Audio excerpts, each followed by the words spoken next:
अब गाइस देश का प्रधानमंत्री करप्शन करनी शुरू कर दे तो फिर क्या करें? क्या हमारे पास ऐसा कोई लॉ है जो प्रधानमंत्री और उसके मिनिस्टर्स के लिए भी लगे कि अगर इन्होंने करप्शन की है तो इनको हम कन्विक्ट कर सकते हैं, इनको सजा सुना सकते हैं? ये सारी बातें साल 2013 के करीब अन्ना हजारे मूवमेंट में बहुत पॉपुलर हुई थी। वो इतनी मूवमेंट बड़ी थी कि काफी लोग वहां इकट्ठे होके प्रोटेस्ट कर रहे थे गवर्नमेंट के खिलाफ। उस समय कांग्रेस गवर्नमेंट थी। It wasn't the BJP government who was in the power, it was Congress government जो पावर में थी। एंड उनके ऊपर प्रेशर डाला जा रहा था कि हमें एक ऐसा लॉ चाहिए जो आप लोगों को भी जिम्मेवार ठहराए, यानी कि देश का प्रधानमंत्री भी उसमें होना चाहिए, उस लॉ के अंदर कवर होना चाहिए। और वही लॉ था, उसी लॉ की डिमांड थी जिसको हम कह रहे हैं लोकपाल एंड लोकायुक्ता एक्ट। सो ये वही लोकपाल एंड लोकायुक्ता एक्ट है जो उस मूवमेंट के बाद सरकार ने इसको एनैक्ट किया था। एंड आपको एक और इंटरेस्टिंग बात बताता हूं, आपने अरविंद केजरीवाल का नाम सुना है, आपको पता है आम आदमी पार्टी के बारे में, अरविंद केजरीवाल, मनीष सिसोदिया, कुमार विश्वास जो कि बहुत पॉपुलर फेस हैं, ये सभी उसी मूवमेंट का हिस्सा थे, अन्ना हजारे के साथ जुड़े थे। But anyway Anna Hazare back stage पे चले गए एंड फ्रंट स्टेज पे कौन आ गए? अरविंद केजरीवाल आगे विद हिज पॉलिटिकल पार्टी झाड़ू, आम आदमी पार्टी। तो वो खुद भी आरटीआई एक्टिविस्ट थे, he was an IRS officer, फिर आरटीआई एक्टिविस्ट बने, फिर अन्ना हजारे मूवमेंट से then he established a political party, आम आदमी पार्टी। एनीवेज, तो बात क्या हो रही थी कि he also wanted, क्या इसीलिए तो वो भी बोलते रहते हैं करप्शन खत्म करूंगा, करप्शन खत्म करूंगा। So it was all about कि करप्शन को खत्म करना है, इसीलिए लोकपाल एंड लोकायुक्ता एक्ट को लाया गया। N outcome of Anna Hazare movement, ये बात हमें समझ लगी। अच्छा, ऐसा नहीं है कि उससे पहले ये टर्मिनोलॉजीज पॉपुलर नहीं थी, लेकिन इसके ऊपर कोई इतना स्ट्रेस नहीं देता था। डिफरेंट स्टेट्स जो थे वो अपने अकॉर्डिंग इसके लॉज बनाते थे, कोई चीफ मिनिस्टर को कवर करता था, कोई नहीं करता था, कोई सिर्फ ब्यूरोक्रेसी को कवर करने की बात करता था, कोई लीडर्स को बिल्कुल सेपरेट रखता था। बट एक यूनिफॉर्म लॉ लाने की बात की गई एंड ये लॉ जो है वो फिर यूनिफॉर्म आया, that is Lokpal and Lokayukta act. अच्छा, अब इसमें आपको क्या समझना है? आपको ये समझना है कि दो नाम क्यों है। लोकपाल भाई सेंटर के लिए है एंड लोकायुक्ता स्टेट्स के लिए, ये बात याद रखिएगा। लोकपाल सेंटर के लिए एंड लोकायुक्ता स्टेट्स के लिए। चलिए देखते हैं। तो Lokpal of India was established on January 16, 2014 under section 3 of the Lokpal and Lokayukta act 2013।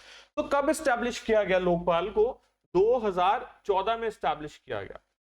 अब 2014 में अगर एस्टैब्लिश किया गया, कौन से एक्ट के अंदर, कौन से लॉ के अंदर? Lokpal and Lokayukta act. अब बड़ी पॉपुलर लाइन आ सकती है आपको एग्जाम में कि is it a statutory authority, is it a constitutional authority और एग्जीक्यूटिव बॉडी?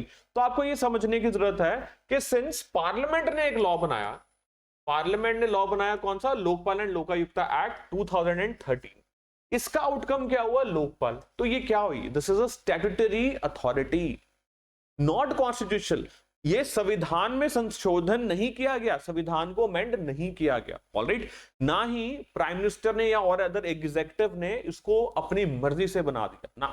पार्लियामेंट ने लॉ एनैक्ट किया, लॉ एनैक्ट करने के बाद हमें एक बॉडी नजर आती है विच इज लोकपाल, जिसको हम क्या करें? Statutory body. मतलब पार्लियामेंट के द्वारा लॉ बनाया जाता है, उस लॉ का आउटकम जो भी होता है, जो बॉडी होती है, उसको हम क्या बोलते हैं? Statutory body which is an outcome of the act. तो लोकपाल किसका आउटकम है? Lokpal and Lokayukta act 2013। लोकपाल हमें नजर आ रहा है सेंटर में, लोकायुक्ता आ रहा है हमें स्टेट्स में। स्टेट्स में करप्शन रोकने के लिए लोकायुक्ता, सेंटर में करप्शन रोकने के लिए Lokpal. So see, as I have already mentioned, it is an outcome of the Anna Hazare movement. And ये कुछ इंपॉर्टेंट छोटे पॉइंट्स हैं, क्योंकि आपको पता मुझे ये पीडीएफ भी आपके साथ शेयर करनी होती है टेलीग्राम पे, राइट? तो नीचे लिंक भी आपको नजर आ रहा है टेलीग्राम का, तो वहां क्लिक करेंगे सीधा टेलीग्राम चैनल पर पहुंच जाएंगे, वहां ये पीडीएफ भी आपको मिल जाएगी। तो you need not to worry, इसलिए मैं ये सारे पॉइंट्स कवर करता हूं। तो जस्टिस पिनाकी चंद्र घोष जो थे, he became the first Lokpal of India साल 2019 में। अच्छा, at present the officer of Lokpal has a chairperson and 6 members. वैसे अगर हम इनकी कॉम्पोजिशन की बात करें तो एक्ट कितनी कॉम्पोजिशन अलाउ कर रहा है कि 8 मेंबर चाहिए हमें और चेयरपर्सन चाहिए, करेक्ट? लेकिन राइट नाउ कितना है हमारे पास? एक चेयरपर्सन है और 6 मेंबर, मतलब अभी भी 2 मेंबर्स कम है। सो द करंट चेयरपर्सन कौन है जी इसके? That is Ajay Manikrao Khanwilkar. Is that clear? So ये 2 नाम आप याद रखिएगा। आगे मैं आपको एक, जैसे कि आपने देखी प्रीवियस वीडियोस में भी, मैं चार्ट फॉर्मेट में आपको सारा क्लियर कर देता हूं, तो वो सारा क्लियर कर दूंगा, आपको कोई भी डाउट नहीं रहेगा विद रिस्पेक्ट टू दिस। तो लोकपाल है क्या जी? Anti corruption body, as already discuss. जो एड्रेस करती है complaints about the corruption among the government officials including prime minister, union minister, members of parliament. तो ध्यान से समझिए, लोकपाल जो है वो करप्शन के चार्जेस के बारे में बात कर रहा है, करप्शन की कंप्लेंट्स के बारे में बात कर रहा है। प्रधानमंत्री के ऊपर हो, चाहे यूनियन मिनिस्टर्स के ऊपर हो, चाहे मेंबर पार्लियामेंट के ऊपर हो, तो it is covering legislative, I mean to say legislatures also, and it is also covering executive. So दोनों को कवर किया जा रहा है, प्रधानमंत्री, minister plus member parliament also, चाहे वो मिनिस्टर हैं या नहीं है। Very very very important from examination perspective कि लोकपाल क्या है, सेंटर पे एंटी करप्शन बॉडी है, और किसको देख रही है जी, वो एमपीज को भी देख रही है प्लस मिनिस्टर्स को भी देख रही है, एंड मिनिस्टर्स में हमारे पास प्रधानमंत्री भी है। Is that clear? तो 2014 में एस्टैब्लिश किया under the Lokpal Lokayukta act 2013। I have already discuss. Now look at this table. ये टेबल आप देखेंगे, ये टेबल से वंस एंड फॉर ऑल सब कुछ क्लियर हो जाएगा, आपको कोई डाउट नहीं रहेगी। तो फाउंडेशन डे क्या था, not that much important, but still 16 January you can remember this, क्योंकि अभी अभी फाउंडेशन डे भी निकला तो बहुत पॉपुलर भी था ये दिन। एस्टैब्लिश कैसे किया गया, एस्टैब्लिशमेंट क्या, इट्स अ स्टैट्यूटरी बॉडी, ना कॉन्स्टिट्यूशनल बॉडी ना एग्जीक्यूटिव बॉडी, स्टैट्यूटरी बॉडी, क्योंकि पार्लियामेंट के द्वारा बनाए गए एक्ट का आउटकम है ये लोकपाल। तो under Lokpal and Lokayukta act, ये एक्ट का नाम है, एक्ट का आउटकम क्या हो गया, लोकपाल, एंड लोकपाल क्या है, it's a statutory body. Is that clear? Mandate क्या है, क्या करने के लिए बनी है, allegations of corruption against the public bodies, inquire करती है किसको, एलिगेशंस, एलिगेशंस किस चीज की, ऑफ करप्शन, किसके अगेंस्ट, अगेंस्ट पब्लिक बॉडीज, जिसमें आपको मिनिस्टर भी नजर आ रहे हैं, जिसमें आपको एमपीज भी नजर आ रहे हैं। Is that clear? ऑल्सो कोई भी ऐसी बॉडी जिसको गवर्नमेंट फंडिंग दे रही है, उसको भी इन्वेस्टिगेट करने की अथॉरिटी इनके पास है, याद रखिएगा ये बात। ऑर्गेनाइजेशन स्ट्रक्चर देखते हैं कि कितने मेंबर्स हैं इसमें। टोटल गाइस देखिए, एक चेयरपर्सन होगा, करेक्ट। अब ये कौन होगा वो बाद में बात करते हैं। एक चेयरपर्सन होगा, 8 मेंबर्स होंगे, एक चेयरपर्सन और 8 मेंबर्स होंगे, जिसमें से 4 जुडिशियल मेंबर्स होंगे, 4 नॉन जुडिशियल। मतलब 8 की बाइफर्केशन क्या है, 8 की बाइफर्केशन है 4+4, जिसमें 4 आपके जुडिशियल मेंबर्स होंगे और 4 जो होंगे वो अदर मेंबर्स होंगे। ओके, देन मेंबर की अपॉइंटमेंट के बारे में देखते हैं कि इनको अपॉइंटमेंट कैसे हो रही है इनकी। तो इनको प्रेसिडेंट ऑफ इंडिया अपॉइंट कर रहा है, very much important, president of India appoint कर रहा है, लेकिन खुद ब खुद अपॉइंट नहीं कर रहा कि भाई तू लोकपाल लग जा, लोकपाल मैं इसको बनाने वाला हूं, या लेटर से मुझे वो मेरे को बना दिया, अभिनव को बना दिया लोकपाल ना, this is not the scenario. President जो है किसकी रिकमेंडेशन पर लोकपाल अपॉइंट करेगा, that is selection committee. Okay, अब वो सिलेक्शन कमेटी का हिस्सा कौन है, यूजुअली सिलेक्शन कमेटी में यही लोग होते हैं, कौन कौन से, एक प्रधानमंत्री होगा, ओके, एंड उसके साथ साथ स्पीकर होगा लोकसभा का, देन लीडर ऑफ ऑपोजिशन होगा, correct, then chief justice of India होगा, और एक एमिनेंट जूरिस्ट। तो ये 5 मेंबर्स की बॉडी होगी, जिसको हम क्या बोल रहे हैं, सिलेक्शन कमेटी, जिसमें वी हैव प्रधानमंत्री, we have speaker, we have leader of opposition, we have chief justice of India, and we have eminent jurist. अब ये 5 जाने जो हैं ये मिलके क्या बना रहे हैं, सिलेक्शन कमेटी। अब अगर ये किसी का नाम ले देंगे भाई इसको लोकपाल बना दे, तो उसको लोकपाल बना दिया जाएगा। अब वो लोकपाल का काम क्या होगा, इंक्वायर करना एलिगेशंस ऑफ द करप्शन, किसके अगेंस्ट, चाहे प्रधानमंत्री के ही अगेंस्ट क्यों ना हो। अब समझ गए बात मेरी? अच्छा, ये अथॉरिटी उसको कौन दे रहा है, लोकपाल एंड लोकायुक्त एक्ट 2013। तो अच्छा, लोकपाल फिर स्टैट्यूटरी बॉडी होगी, हाँ जी, अभी तक हमने सिर्फ इतना ही देखा है। तो लोकपाल पूछ रहा है मैं अकेला ही हूं कि मेरे साथ और लोग भी हैं, तो वो कहते हैं टोटल लॉ जो है वो 8 मेंबर्स अलाउ कर रहा है, राइट नाउ तेरे पास 6 मेंबर्स है। I hope it is clear till here. तो टर्म मेरी कितनी होगी, लोकपाल पूछता है, उसको कहा जाता है जी अगर तो तू 70 ईयर्स का हो जाएगा तब तू रिटायर कर जाएगा, या फिर 5 साल, या तो कंटिन्यू करेगा 5 साल, या फिर अगर उससे पहले तू 70 ईयर्स का हो गया तब तू रिटायर कर देगा। So this is your tenure, this is your term. Jurisdiction क्या है, क्या मुझे जो अपॉइंट कर रहा है, जैसे मुझे प्राइम मिनिस्टर अपॉइंट कर रहा है, मतलब सिलेक्शन कमेटी में प्रधानमंत्री है, तो क्या प्रधानमंत्री के ऊपर भी मैं इंक्वायर कर सकता हूं करप्शन के? हाँ, इसीलिए तो बनाया तेरे को, इसीलिए तो हम चाह रहे थे कि स्ट्रॉन्ग लोकपाल चाहिए हमें। तो सी कवर किसको कर रहा है, प्रधानमंत्री को भी कवर कर रहा है, यूनियन मिनिस्टर्स को भी कवर कर रहा है, एमपीज को भी कवर कर रहा है। ये 3 तो मैंने ऑलरेडी आपके साथ डिस्कस किए थे। चौथा मैंने आपको बताया था वो बॉडीज जिसको गवर्नमेंट फंड कर रही है उसको भी इंक्लूड कर रहा है। एंड इसके साथ साथ public servants in the union government, क्योंकि अभी लोकपाल की बात कर रहे हैं ना, तो and Lokpal is for the union, तो यूनियन में प्राइम मिनिस्टर को कवर कर रहा है, okay, and then other ministers, union ministers, then MPs को कवर कर रहा है, देन ब्यूरोक्रेसी को कवर कर रहा है, public servants in the union government and bodies funded by the government. अब देखिए एक बहुत बड़ा क्रिटिसिज्म है कि आप कह रहे हो कि जुरिसडिक्शन में प्रधानमंत्री कवर्ड है। अब सिलेक्शन कमेटी में प्रधानमंत्री है, सपोज करो प्रधानमंत्री मेरे मित्र हैं और वो मेरे को कह रहे हैं कि अच्छा एक बात सुन, मैं ना अपने आप मैनेज कर लूंगा, मैं लीडर ऑफ ऑपोजिशन को भी समझा दूंगा, मैं स्पीकर को भी समझा दूंगा, और मैं तो समझा ही हूं, तो मैं तेरा नाम दे रहा हूं, रिकमेंड कर रहा हूं, और उसके बाद मैं इतना घपला करना है, याद रखी जब तेरे पास केस आएगा तो इन्वेस्टिगेट ना करी। मैं कहूंगा ठीक है जी, आप मुझे लोकपाल बनाओ, मेरे को आपने लोकपाल लगा दिया, दैट्स फाइन। अब आप चाहे एक्ट के अकॉर्डिंग आ रहे हो जुरिसडिक्शन के अंदर मेरी, पर मैं नहीं इन्वेस्टिगेट करता, क्योंकि आप ही ने तो मेरे को लगाया है सर। पॉइंट समझ रहे मेरे? सो ये क्रिटिसिज्म भी था, and Anna Hazare never wanted this to happen, he wanted to have a Lokpal with very strong teeth, and ये तो टाइगरलेस, आई मीन टू से टीथलेस टाइगर था, एक ऐसा टाइगर जिसके पास दांत ही नहीं है, तो वो क्या ही नुकसान करेगा। एनीवेज, इन्वेस्टिगेशन पावर्स देखिए, ये सीबीआई को डायरेक्ट कर सकते हैं या कोई भी और एजेंसी को कि भाई इन्वेस्टिगेट करो चार्जेस को कि क्या चल रहा है क्या नहीं चल रहा है, एंड सेंट्रल विजिलेंस कमीशन को भी बोला जा सकता है फॉर सेंट्रल गवर्नमेंट सर्वेंट। सो इसके पास अथॉरिटी है लोकपाल के पास, इसकी इन्वेस्टिगेशन पावर है कि सीबीआई के थ्रू, सीबीसी के थ्रू ये सारा कुछ इन्वेस्टिगेट कर सकता है चार्जेस को।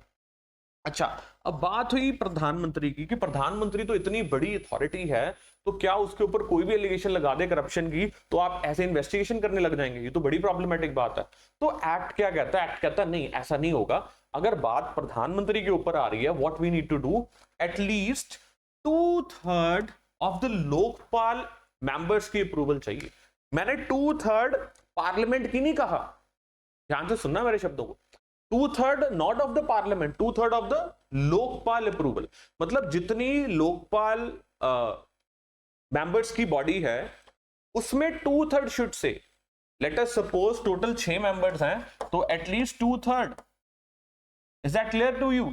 तो 4 मेंबर अगर बोलेंगे कि हाँ ठीक है प्राइम मिनिस्टर के खिलाफ हमें करना चाहिए प्रोसीड, तब किया जाएगा, अदरवाइज नहीं किया जाएगा। ये कंडीशन किसी और मेंबर के लिए नहीं है, ना यूनियन मिनिस्टर के लिए आपको नजर आ रही है, ना अदरवाइज नजर आ रही है, करेक्ट। और जो लोकपाल है वो नेशनल सिक्योरिटी के इश्यूज में इंटरफेयर नहीं कर सकता, एटॉमिक एनर्जी के केस में इंटरवीन नहीं कर सकता। Is that clear? तो ये कुछ एक्सेप्शंस है, एंड प्रधानमंत्री के लिए 2/3 of the Lokpal should say yes ये ठीक है, इसको इन्वेस्टिगेट करने की जरूरत है। तो आई hope it is pretty much clear till here. ये चार्ट सेल्फ एक्सप्लेनेटरी है, वेरी इंपॉर्टेंट चार्ट। ये चार्ट समझ जाओगे तो आपको सारा कुछ समझ आ जाएगा। अब फिर भी जैसा मैंने आपको बताया कि इसकी पीडीएफ मुझे शेयर करनी होती है टेलीग्राम पे, जिसका लिंक नीचे दिया गया है, तो इसलिए मैंने आगे भी आपको डिटेल में ये समझाया हुआ है ताकि आपको लर्निंग में कोई दिक्कत ना हो। So act establish Lokpal at the central level, okay, and Lokayukta at the state level. यही चीज हमने समझी थी और इसमें कोई समस्या नहीं है। Lokpal at the central level, Lokayukta at the state level, किस लिए? To inquire into the allegations of the corruption against the public official, which we have discussed. की प्रोविजंस ऑफ दिस एक्ट क्या है? एस्टैब्लिश करना है किसको? लोकपाल को और लोकायुक्त को। Very much important. Lokpal centre पे, लोकायुक्त स्टेट पे। अब आप कहेंगे सर लोकायुक्त की बात नहीं कर रहे हैं, आगे करेंगे बात। एक बात ध्यान से सुनो, जो 2013 का लोकपाल एंड लोकायुक्त एक्ट है वो लोकपाल एस्टैब्लिश कर रहे हैं, लोकायुक्त एस्टैब्लिश कर रहा है। लोकपाल एस्टैब्लिश करके सारा कुछ बता रहा है कि इसको कौन अपॉइंट कर रहा है, कैसे अपॉइंटमेंट हो रही है, सिलेक्शन कमेटी क्या है, सिलेक्शन कमेटी के मेंबर्स क्या है, कितनी इसकी टेन्योर होगी, क्या क्या इन्वेस्टिगेशन पावर्स होंगी, प्रधानमंत्री के लिए एक्सेप्शन है, सारा कुछ। लेकिन जब बात आती है लोकायुक्ता की, लोकायुक्ता में लोकपाल एंड लोकायुक्ता एक्ट 2013 जो कि पेरेंट एक्ट है, वो क्या कह रहा है कि वो स्टेट्स लिसन, अपने अकॉर्डिंग आप अपना लोकायुक्ता बना सकते हो। मतलब आप क्या करेंगे, आप अपना लॉ लेके आएंगे, अपना एक्ट लेके आएंगे, उसके तहत आप लोकायुक्ता ले आइए, and whatever the powers you feel like giving to Lokayukta you can give those powers. Is that clear? So इसीलिए डिफरेंट स्टेट्स ने लोकायुक्ता एक्ट्स बनाए, और वो एक्ट्स बना के अपने अकॉर्डिंग चीफ मिनिस्टर को पावर्स, आई मीन टू से चीफ मिनिस्टर्स के रिगार्डिंग क्या क्या एक्सेप्शंस रखनी थी, या फोकस मिनिस्टर्स पे रखना था, या ब्यूरोक्रेसी पे रखना था, वो उनका अपना एक्ट डिफाइन कर रहा है। तो क्या स्टेट्स ऐसा कर सकती थी? हाँ कर सकती थी। क्यों? क्योंकि जो पेरेंट एक्ट है, जो पार्लियामेंट ने एनैक्ट किया, वो उनको पावर दे रहा था ऐसा करने का, तो उन्होंने किया। Is that clear?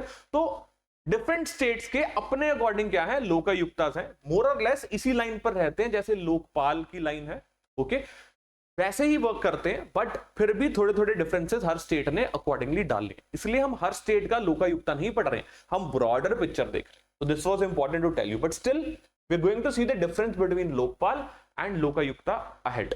एनीवेज, तो यहां तक आपको समझ आया। Lokayuktas were to be established at the state level for similar purpose, dealing with corruption in the state government. So Lokpal central government corruption, Lokayukta state government corruption, और सारा structure मैंने लोकपाल का आपको समझा दिया। ज्यूरिसडिक्शन भी हमने देखी है। लोकपाल ज्यूरिसडिक्शन किसके ऊपर? प्रधानमंत्री, union minister, member parliament. So repeat ही है ये सारी चीजें, क्योंकि मैंने टेबल में ऑलरेडी आपको बता दी है, तो आप खुद भी इसको कवर कर लीजिएगा, मेरे को कवर करने की जरूरत नहीं है। अपॉइंटमेंट में क्या देख रहे हैं हम? प्रेसिडेंट ऑफ इंडिया अपॉइंट कर रहा है, ये भी मैंने आपको बताया था। रिकमेंडेशन किसकी पर?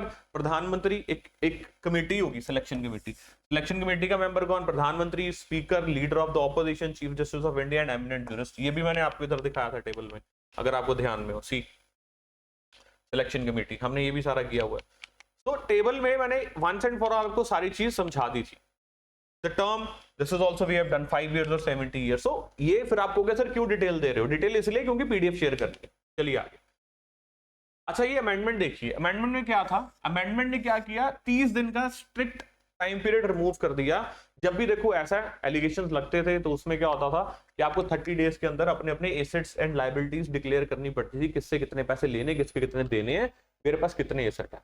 तो ये अमेंडमेंट ने क्या किया था? ये स्ट्रिक्ट जो लाइन थी, 30 डेज का पीरियड था, इसको रिमूव किया कि ओके चल करो, नो प्रॉब्लम, लेट दे देना, okay. Extension was also given to the NGO, same goes for NGO, NGO को भी एक्सटेंशन दे दी गई थी with respect to the time period. ये अमेंडमेंट थी, ओके। तो talking about the next difference between the Lokpal and Lokayukta. Now, what is the difference between the Lokpal and Lokayukta? अब देखिए, मैंने आपको बताया कि लोकपाल एंड लोकायुक्ता एक्ट 2013 के द्वारा लोकपाल को एस्टैब्लिश किया गया based on the state Lokayukta acts in various state since 1971। कब से ही चल रहा है लोकायुक्ता यहां पर, तो और ये एम्पावर कर रहा था एक्ट क्या? स्टेट्स को, कि आप अपने अकॉर्डिंग बना सकते हो। तो स्टेट्स के एक्ट जो आएंगे वो लोकायुक्ता को लेके आएंगे, okay. Level of operation, operations operates at the central level, this operates at the state level. Composition यहाँ पर chairperson and up to 8 members, at least 50% क्या होंगे judicial members, which we have discussed. यहाँ पर जो structure है varies state to state, but typically same ही चीज यहाँ include करता है, often with no maximum number. So maximum number Lokayukta में states जो है वो रख लेते हैं। So again this is relative. जो स्टेट का एक्ट कहेगा, जो स्टेट का एक्ट कहेगा, पंजाब कहेगा कि मुझे 10 मेंबर चाहिए, या फिर पंजाब कहेगा मुझे अनलिमिटेड मेंबर्स चाहिए, ओके, तो फाइन, वैसा चलेगा। तो स्टेट एक्ट के अकॉर्डिंग चलेगा। जुरिसडिक्शन क्या है? Deals with corruption cases involving union minister, member of parliament and other central government officials. यहां पर again deals with corruption cases involving state minister, members of the state legislature and state government, even including chief minister. तो chief minister भी include होता। तो appointment of the members, यहां पर selection committee है जो अपॉइंट कर रही है, यहां पर गवर्नर अपॉइंट कर रहा है based on the recommendation of the committee. Again यहां प्रेसिडेंट कर रहा था, प्रेसिडेंट, यहां पर गवर्नर कर रहा है, यहां पर भी सिलेक्शन कमेटी, यहां पर भी सिलेक्शन कमेटी। एनीवे अगर स्टेट गवर्नमेंट बोल रही है कि सिलेक्शन कमेटी के बेस पे अपॉइंट कर रहा था, तो अगेन जुरिसडिक्शन हमें पता है करप्शन केसेस किसके खिलाफ है, okay. Then powers also we have discuss. अच्छा, अब देखते हैं removal, which is again very much important, removal of Lokpal. देखिए लोकपाल को अगर रिमूव करना है तो क्या करना पड़ेगा? इसको रिमूव भी कौन करेगा? प्रेसिडेंट ही करेगा। शॉर्ट में बता रहा हूं, इसको रिमूव भी कौन करेगा? प्रेसिडेंट। लेकिन प्रेसिडेंट ये नहीं करेगा कि चल तू निकल जा बाहर, जैसे अटॉर्नी जनरल के साथ करता कि अटॉर्नी जनरल को प्रेसिडेंट चाहे तो तब तक वो अटॉर्नी जनरल रखता है, अदरवाइज उसको रिमूव कर देता है। यहां पर लोकपाल को रिमूव करता प्रेसिडेंट ही है, लेकिन सुप्रीम कोर्ट से बात करता है। सुप्रीम कोर्ट इन्वेस्टिगेट करता है कि भाई जो चार्जेस लग रहे हैं लोकपाल के ऊपर क्या वो सही है या गलत है, और अगर सुप्रीम कोर्ट बोल देता है कि हाँ जी ये नहीं सही बंदा, इसको निकाल देना चाहिए लोकपाल से, तो फिर जो प्रेसिडेंट है वो उसकी रिपोर्ट के ऊपर एक्ट करते हुए उसको निकाल देता है। अब Lokpal can be removed before the completion of the term, and the process क्या है? अगर मिसबिहेवियर है, इनकैपेसिटी है, करप्शन चार्जेस है, मॉरल मिसकंडक्ट है, या प्रूवन क्रिमिनल ऑफेंसेस है। तो प्रेसिडेंट किसको रेफर कर रहा है? As I have discuss, supreme court को मैटर रेफर कर रहा है। And if there is an allegation of misbehaviour or incapacity, president refers the complaint to the supreme court. Supreme court inquiry करेगा। Inquiry करने के बाद, I mean to say investigate करने के बाद, अगर चार्जेस हो जाते हैं प्रूफ, तो सुप्रीम कोर्ट रिकमेंड कर देता है प्रेसिडेंट को कि भाई प्रेसिडेंट इसको कर दे, and final removal is done by the president. Is that clear? तो based on the supreme court recommendation, president क्या करता है? रिमूवल ऑर्डर कर देता है। I hope it is pretty much clear till here now. क्या है लोकपाल, क्या है लोकायुक्ता, क्या टेन्योर है, कैसे काम करते हैं, किस लिए आए हैं, वेरी इंपॉर्टेंट। प्रीलिम्स में क्वेश्चन आ सकता है, इसकी वर्किंग के ऊपर क्वेश्चन आ सकता है। जो जो रिक्वायर्ड चीजें थी मैंने आपको सारी बता दी हैं, और लंबी चौड़ी डिस्कशन करते रहेंगे क्लासेस में। और क्लासेस में बैठना है, जैसे मैंने आपको बताया, टेलीग्राम में पहुंचना है तो नीचे लिंक दिया, उसको क्लिक करो, टेलीग्राम में आ जाओगे। क्लासेस में पहुंचना है तो इन नंबर्स पे डायल करो तो सीधा क्लासेस में आ जाओगे। Wish you all the very best.